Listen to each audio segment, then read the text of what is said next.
La veritat és que és una alegria veure des de nens petitons fins a persones grans que veniu amb aquesta magnífica casa de cultura, amb aquests jardins, i properament l'any que ve tindrem dues sales aquí de l'antic celler. És una gran alegria per a una regidora d'Educació i de Cultura poder reunir aquí des dels petitons de la ludoteca, que haurem d'anar de pressa perquè si no se desmadren una mica, fins a lo millor els seus propis avis. Per tant, jo ja no diré res més i començarem els més petitons, que es posen molt nerviosos, a anar sentint, a veure totes aquestes activitats que ens han preparat i tots els premis que anirem lliurant al llarg de la tarda. Res més.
Ens tornem a retrobar aquí en aquest marc tan incomparable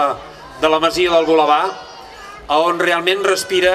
jo diria, molta cultura a través dels anys. Ja són més de 22 anys que es va fent aquests actes de reconeixement, també de prèmits, com no, acabem d'entregar el premi als cartells de Festa Major, i també han citat els prèmits literaris que fem any rere any i que van agafant la solera que realment es mereix.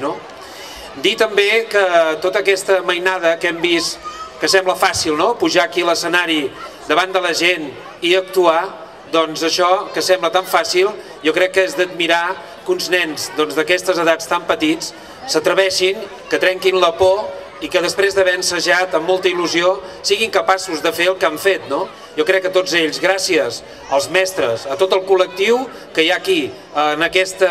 Masia del Volabà i en aquell edifici annexe, on mes rere mes es van implantant tots aquests cursos que es fan aquí a la Masia del Volabà i que any rere any, com deia, va agafant molt més solera el que són aquests cursos de cultura aquí al Volabà. Per tant, per tots ells, jo crec que es mereixen un fort aplaudiment.